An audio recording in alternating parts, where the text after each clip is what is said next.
अस्सलाम ख़वातीन हज़रात, सुखन की सर्कल ऑफ स्टोरीज़ के सीज़न के लेटेस्ट एपिसोड में आपको खुशामदीद कहते हैं। आज की जो किस्त है वो बहुत ही एक मेरे लिए एक्साइटमेंट की बात है, बहुत जो है मेरे लिए एक ऑनर की बात है, क्योंकि ये जो गेस्ट थे ये बहुत अरसे से मेरी विश लिस्ट पे थे, लेकिन मुझे कुछ सूरत हाल नज़र नहीं आ रही थी कि मैं इनको बुला सकूँ। लेकिन इत्तफ़ाक़ ऐसा हुआ कि किस्मत जो है वो हमें साथ ले आई और इस सीज़न का वो पार्ट बन सके, जो कि हमारे लिए एज़ाज़ की बात है। मैं ऑफ़ कोर्स बात कर रहा हूँ मोहम्मद हसन मेराज साहब की।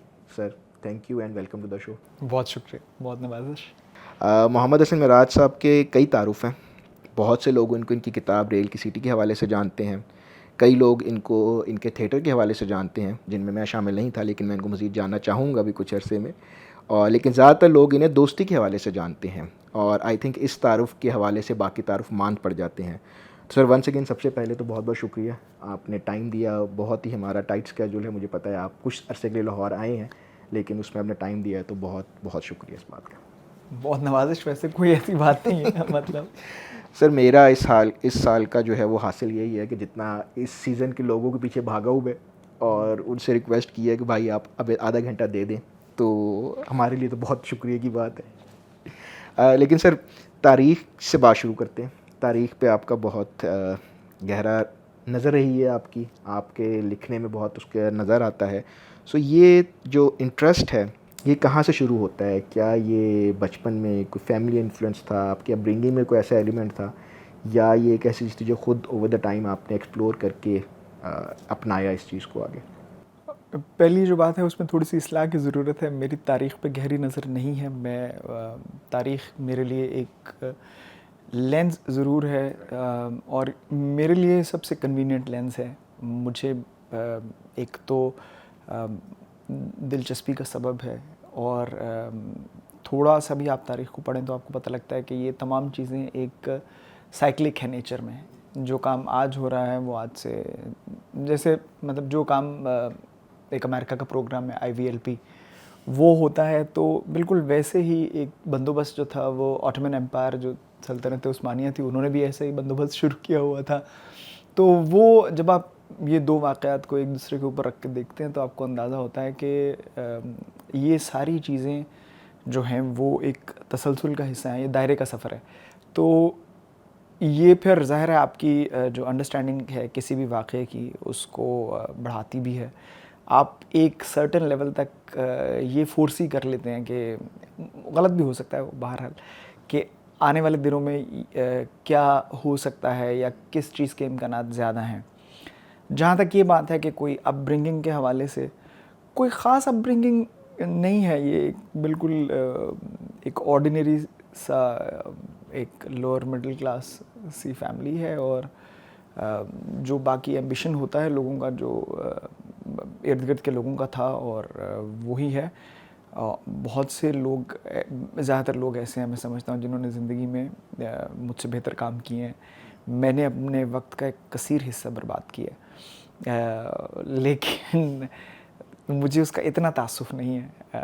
बस तो मतलब कोई ऐसा वो नहीं है कि हमारे घर में कोई तारीख़दान था या हमारे घर में डॉक्टर मुबारक अली की बड़ी तस्वीर लगी हुई थी या के अज़ीज़ की किताबें जो थी वो हम सुबह नाश्ते के साथ पढ़ा करते थे, ऐसा कुछ नहीं है। एक फेयरली कॉमन हाउस होल्ड है।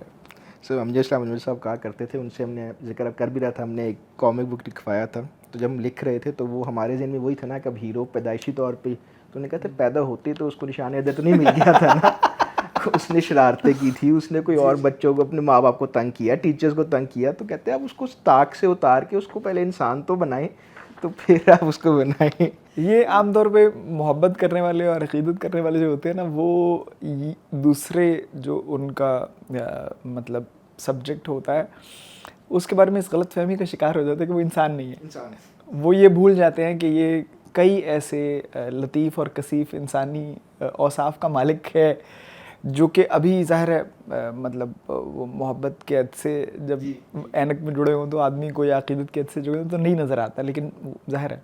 तो वो बोलिए सर, अभी आपने खैर कहना चाहिए शायद नहीं कहना चाहिए, आपने एक उम्र के हिस्से का ज़िक्र किया जो आपने ज़िक्र किया कि शायद वो उस तरह आप उसका फ़ायदा नहीं उठा सके, लेकिन मैं पूछना ये चाहूँगा कि वो जो हिस्सा आपकी ज़िंदगी का है वो एक बड़ा स्ट्रक्चर्ड हिस्सा है, या एटलीस्ट कोशिश ही की जाती है कि स्ट्रक्चर्ड में एक उस ग्रुप को गुजारा जाए, क्योंकि उनका शायद मकसद ये है और वहाँ की ज़रूरत भी शायद ये है।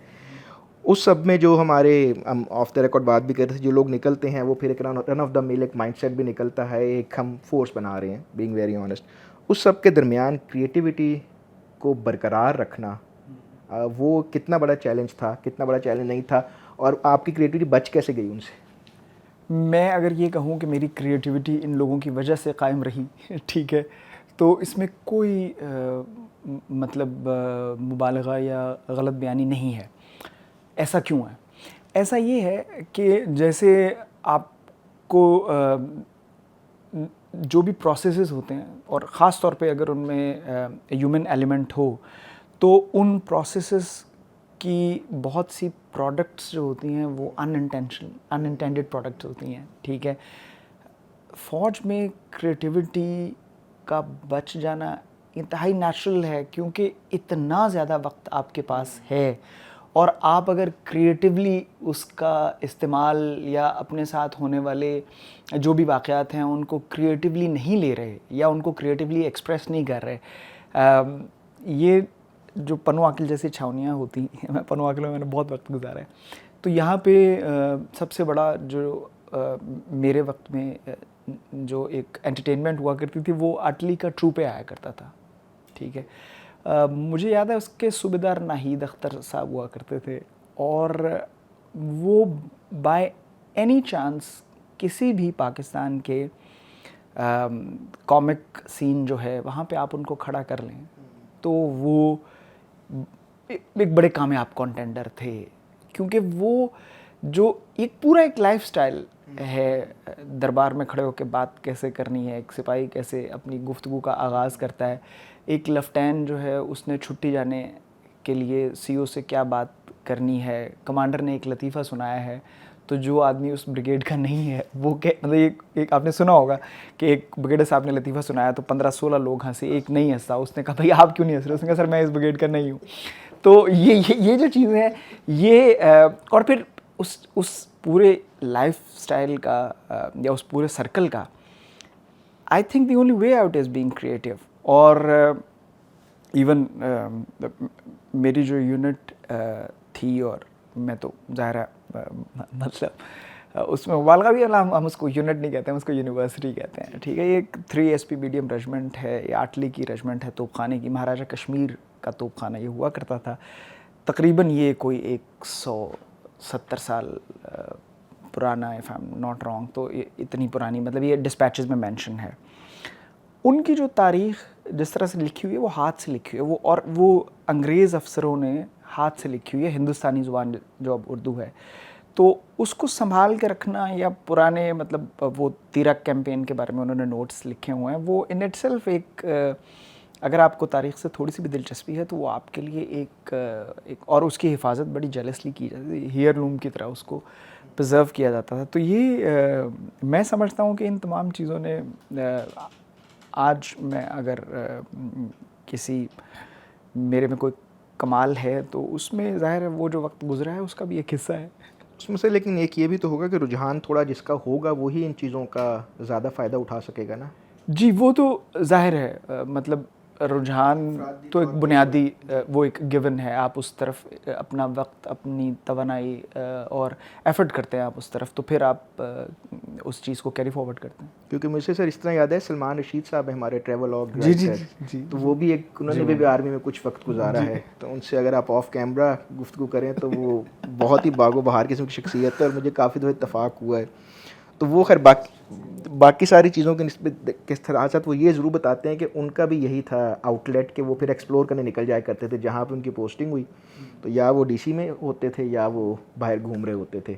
मतलब और ये कोई वो बिल्कुल ऐसी बात नहीं है। 3 दिन पहले मैं अपने घर में था, और मेरा घर चकवाल कैनियंस के पास है, दास्तान, तो वहाँ पे आम तौर पे मेहमानों के अलावा या जो लोग आते हैं उनके अलावा कोई लोग वहाँ नहीं आते। तो मैंने देखा कि दूर से एक गाड़ी आ रही है, और गाड़ी आके रुकती है, और एक आदमी उसमें से निकलता है, और उसने ट्रैक सूट पहना है, और उसने ये सैंडल्स वगैरह पहनी है, और वो आहिस्ता आहिस्ता आहिस्ता कैनियंस की तरफ जा रहा है, और वो बड़े इन्हमाक से एक एक कैनियन को देख रहा है, फिर आगे बढ़ रहा है, फिर वो, तो अब मैं उसे काफ़ी देर ऑब्ज़र्व करता रहा। फिर मैं उनके पास चला गया और मैंने उनसे पूछा कि भाई आप कौन हैं? तो पता लगा कि करीबी जो बेस है उसमें वो ऑफिसर है। और मैंने कहा भाई व्हाट ब्रिंग्स यू हेयर? तो वो कहने लगा कि सर मैं बैठा बोर हो रहा था तो मैंने देखा कि यहाँ पे कैनियंस हैं तो मैं कैनियंस देखने के लिए आ गया। ये रीज़न आज तक हमें किसी ने नहीं दिया। तो वो ज़ाहिर है मतलब वो सर बहरहाल एक बहुत बड़ा बेनिफिट है, जिस तरह आपने कहा कि अगर कोई फ़ायदा उठाना चाहे, क्योंकि इतना एक्सपोजर पूरे मुल्क का शायद ही किसी और प्रोफेशन में मिल सके। बाकी सारे भी जिस तरह वापडा या नहर भी, वो भी जहाँ जहाँ वो एग्जिस्ट करते हैं वहाँ पे उनके पास शायद हो, लेकिन फ़ौज तो उन इलाकों में भी होती है जहाँ पर कोई भी शायद नहीं होता जी, जहाँ कोई भी नहीं होता और शायद होना भी नहीं चाहिए। लेकिन अच्छा सर, अब वो के हवाले से आते हैं, आपकी जो माशाल्लाह एक बहुत वजह शोहरत जो है वो रेल की सिटी, जिससे पहले आपने मुख्तलिफ ज़िक्र कर रहे थे, आप कॉलम्स में इंग्लिश और उर्दू में छपता रहा, फिर फाइनली एक किताब के फॉर्म में आया। तो मैं एक बहुत ही आमियाना सवाल पूछने लगा हूँ, लेकिन वो सवाल फिर ये होगा, क्योंकि लोग पूछते हैं और बहुत से लोगों जो नहीं देखा, वो यही होगा कि रेल से मोहब्बत कैसे जागी, कि मैं रेल की पट्टी के साथ से चलते चलते आइडिया कहाँ से ओरिजिनेट होता है, या ये मुख्तलिफ अदवा टाइम पे जब आप कंपाइल हो गया तो वो फिर एक बुक बन गई? ये सवाल बहुत दफ़ा पूछा जा चुका है और ये हर तकरीबन हर नहीं वो मैं खुद माजरत चाहता हूँ, मुझे खुद बहुत अजीब लगता है। मैं इसका वो पन्नू आकिल में पोस्टिंग थी और कराची में मतलब एक हमारा जो गेट हेडक्वार्टर था वो था, तो आना जाना बहुत ज़्यादा होता था। और 3 तरह का रेलवे की मनुस्मृति है, उसमें 3 जो है वो है ACC है, AC पार्लर है और लोअर AC है, और फिर वो ज़ाहिर है तो एज एन ऑफिसर या ऑथराइजेशन आपकी ACC की होती है या AC पार्लर की होती है। अगर ऐसा ना हो सके तो आप लोअर AC में ट्रैवल करते हैं, और कोई रास्ता होता नहीं था। हमें शाम को बताते थे कि भाई सुबह कॉन्फ्रेंस है तो आप पहुंच जाएं, तो वो फिर आप रात को रोड़ी पे जाके रेलवे स्टेशन पे फिर जो भी कराची की तरफ ट्रेन जा रही होती थी, शालीमार है या सुपर एक्सप्रेस है या कभी कभार चनाब में भी जाने का इत्तेफाक हुआ, तो आप ये अब वो जितना लंबा रास्ता है सो आप कुछ देर तो चले सो जाएंगे, लेकिन और ये जिस तरह की ये मतलब ट्रेन्स होती थी उनमें फिर वो आंखों में गर्द पड़ रही है, तो आप एक ख़ास टाइम के बाद, और ज़ाहिर है वो नहीं आप सो सकते, तो आप इर्द गिर्द देखना शुरू करते हैं। आई एम सो ग्लैड कि मोबाइल नहीं थे उस वक्त, ठीक है।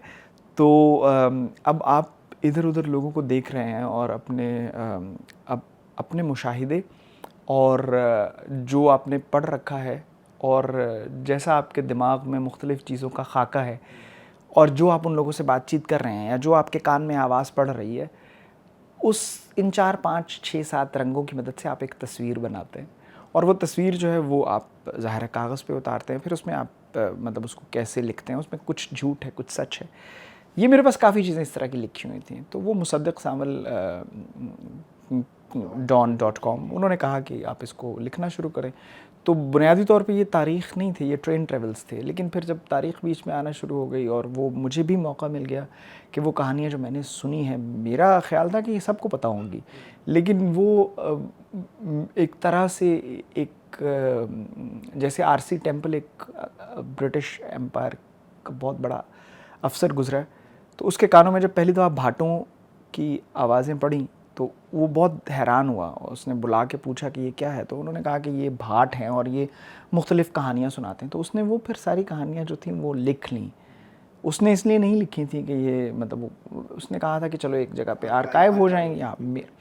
तो ये कहानियाँ मैं सिर्फ ये समझता हूँ कि ये कहानियाँ मेरे तक पहुँची नहीं तो बाकियों तक पहुँच ही गई होंगी। मुझे ये नहीं ख्याल था कि ये कोई ऐसी इनमें कोई नुदरत है। वो बाद में एहसास हुआ कि ये वाकई बहुत से लोगों तक ये बातें ऐसे नहीं पहुँची।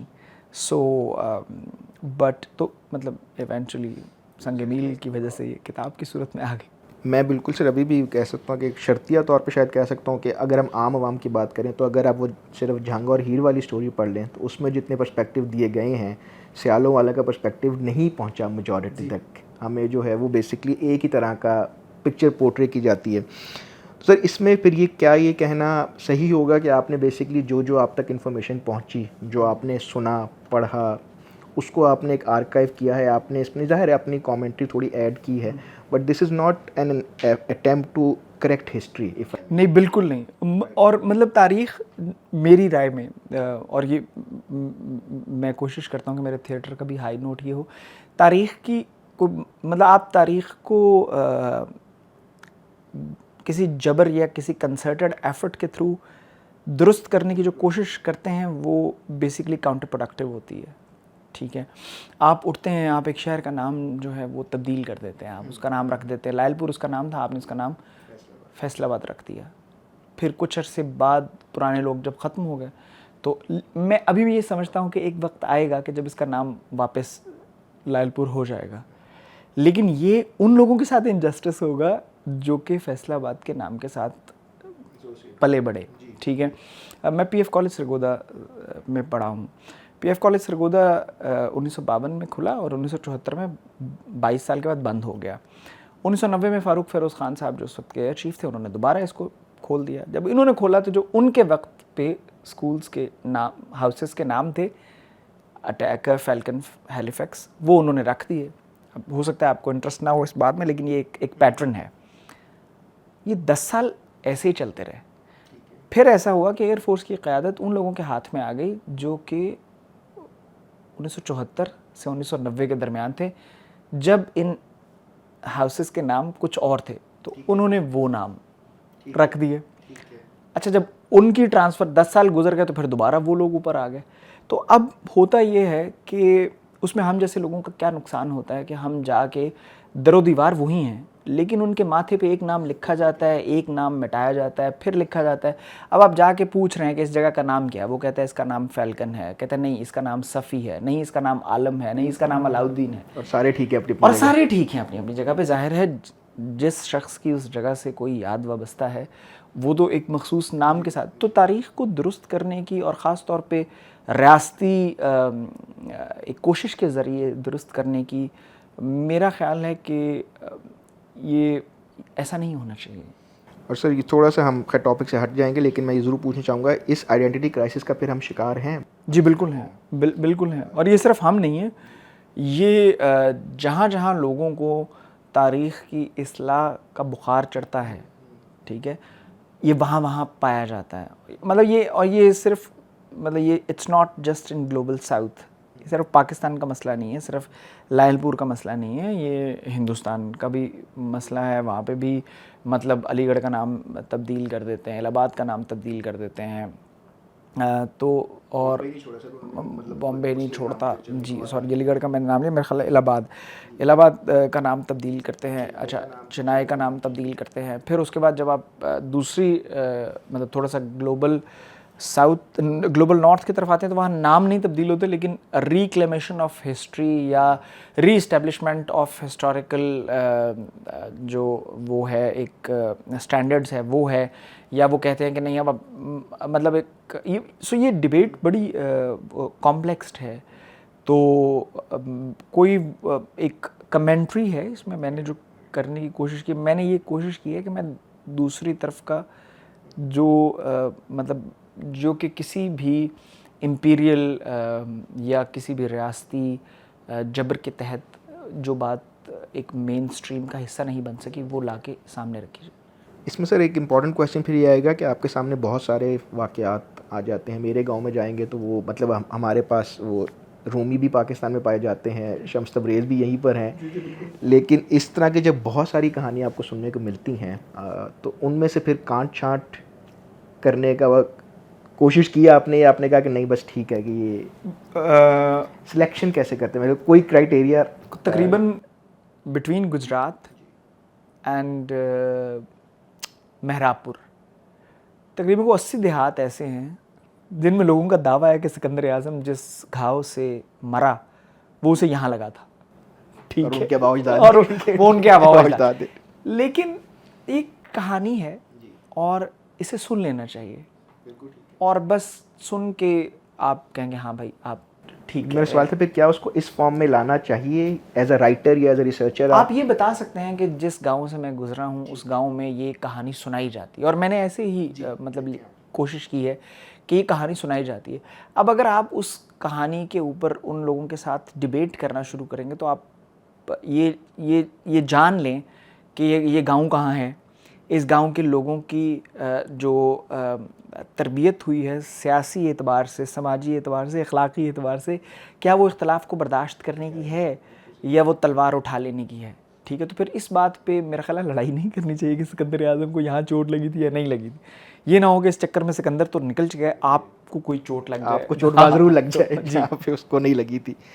सर इसमें एक जो थ्रू आउट आपकी किताब में रंग नज़र आया, वो बहुत ज़्यादा जो स्टोरीज़ हैं पार्टीशन के हवाले से हैं, जो तकसीम के हवाले से, और उसमें बहुत ही आई डोंट नो सही वर्ड क्या है, लेकिन बहुत टचिंग स्टोरीज़ हैं, बहुत ओवरवेलम करने वाली स्टोरीज़ हैं, स्पेशली बलवाइयों के, जिस तरह आपने मुख्तलिफ वाक़यात का जिक्र किया है, औरतों के साथ जिस तरह उनको बाद में एक्सचेंज प्रोग्राम जब पार्टीशन के बाद हुआ सारा कुछ। मेरा आपसे थोड़ा डिफरेंट सवाल होगा, मेरा सवाल होगा कि अगर मैं आपसे पूछूं कि एक ऐसी चीज़, मिसकंसेप्शन या less known fact about partition जो आप समझते हैं लोगों के सामने ज़्यादा आना चाहिए, तो वो क्या होगा? मेरी ज़ाहिर मैं एक रिसर्च स्टेटमेंट नहीं दे सकता, ठीक है। मैंने जितना पढ़ा है मुझे ऐसा लगता है कि पार्टीशन का जो वायलेंस है वो इंडिजिनस नहीं था, यानी कि लाहौर के लोगों ने उठ के लाहौर के लोगों को नहीं मारा। शादरा में उस वक्त तक फसाद नहीं हुआ जब तक शरणार्थी नहीं आए थे, ठीक है। और यही वजह है कि फ़साद का जो वॉल्यूम है वो दोनों तरफ थोड़ा सा डिस्प्रोपोर्शनेट है। यानी कि हिंदुस्तान में जिन लोगों के साथ जुल्म हुआ, जब वो यहाँ आए तो उन्होंने यहाँ आके लोगों को इंस्टिगेट किया कि भाई हम वहाँ से आए हैं तो तुम उठ के बदला लो। उन लोगों ने बदला लिया। अब जब ये अगर आप पाकिस्तान और मतलब वो दो सैम्पल सेट्स हैं ना, उनको देखें तो इधर कंसंट्रेशन ज़्यादा है, तो इसलिए इधर ये छोटा मुल्क है, जो लोग यहाँ से हिंदुस्तान जाते हैं वो हिंदुस्तान के तुलु अर्ज़ में फैल जाते हैं, ठीक है।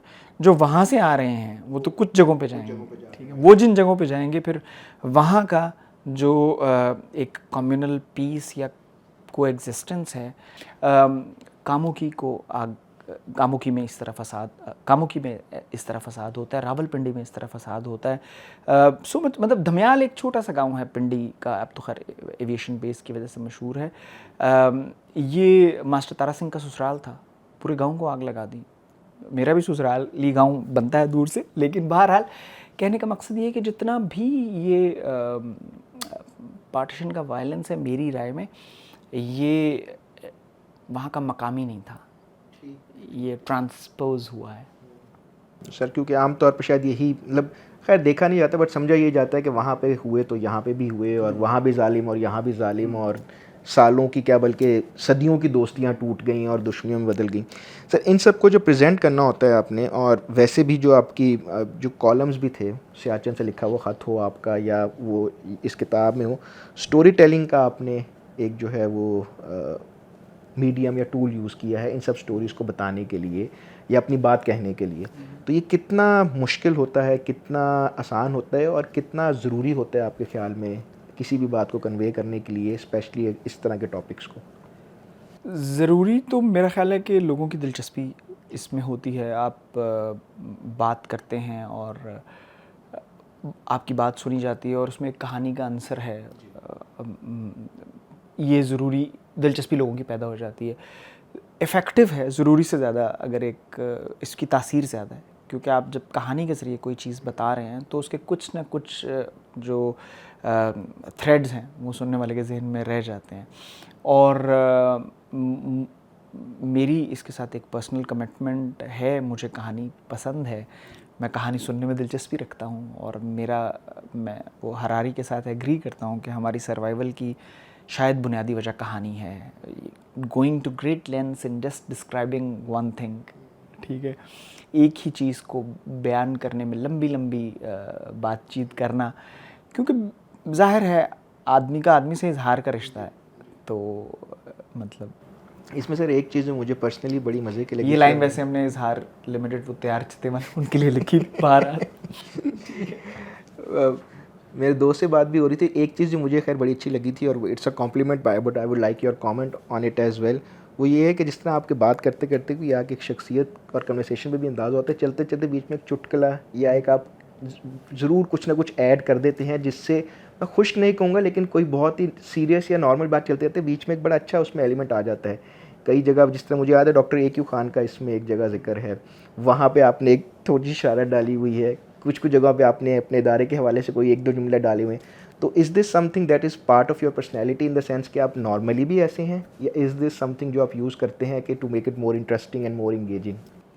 जी, मैं नॉर्मली भी ऐसा ही हूँ, मतलब मैं घर में भी इसी तरह बातचीत करता हूँ और यही वजह है कि मतलब जी, मैं घर में भी ऐसा ही हूँ। और ठीक है, क्योंकि ये चीज़ मुझे बहुत पसंद आई थी पर्सनली किताब पढ़ते हुए बिकॉज मुझे।